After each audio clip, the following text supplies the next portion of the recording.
Teok state bank তিনিআলিত নিৰ্মীয়মান 4 লেনযুক্ত 37 নং ৰাষ্ট্ৰীয় ঘাইপথত ভয়ংকৰ পথ দুৰ্ঘটনা সংঘটিত হৈছে। যোৰহাট অভিমুখে আহি থকা এখন আল্ট্ৰাবাছ তীব্ৰবেগী এখন ডাম্পাৰৰ পৰা নিজকে ৰক্ষা কৰিবলৈ যাওঁতে সোমাই পৰিল পথৰ দাঁতিৰ খালত। অৱশ্যে ঘটনাটোত কোনো লোকৰ হতাহতি হোৱা নাই।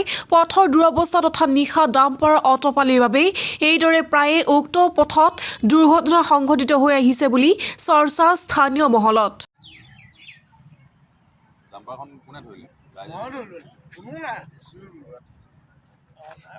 নামিবলৈ অসুবিধা পাইছোঁ ডাম্পাৰ ৰখাই দিছিলোঁ ৰখাই দিলে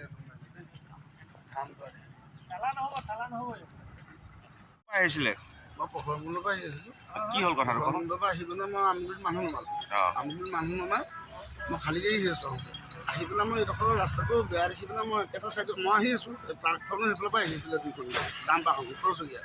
তাৰপৰা কি স্পীডত হোৱাৰ কাৰণে লাইট গোটেইকেইটা জ্বলাই দিয়াৰ কাৰণে মই লাহেকৈ চপাই দিলোঁ। চপাই দিয়াৰ কাৰণে সি মুখাগত গাঁতটো দেখিলে। গাঁতটো দেখি আকৌ মোক চপাই দিলে। মই চপাই দিয়াৰ কাৰণে এখন তাত আৰু এই বস্তুটো হ'বলগীয়া আছে।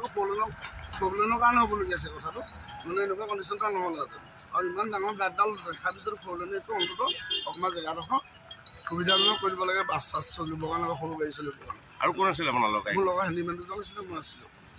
আমাৰ জখম হোৱা নাই অলৰেডি।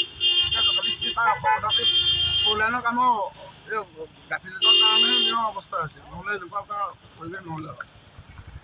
পুৱতি নিশা ন? পুৱতি নিশা 2:20 হৈছে কণ্ডিশ্যনটো। মানুহ কোনো হোৱা নাই বাৰু। খালি ডাম্পাৰখন পলাইছিলে গৈ ধৰিলোগৈ। তেখেতক থানা চমজাই দিছোঁ থানাত। আৰু তেখেত কোনো একো কথাই সোধা নাই এতিয়ালৈকে। ধৰ পাৰিছে কি কথা একো হোৱা নাই। তেওঁ ইয়াত চিকিউৰিটিজন আছিলে, চিকিউৰিটিজনে ধৰিছে, ধৰি পেলাই চমজাই দিছে। চিকিউৰিটিজনক ধন্যবাদ দিছোঁ ডাম্পাৰখন ধৰি দিয়াৰ কাৰণে।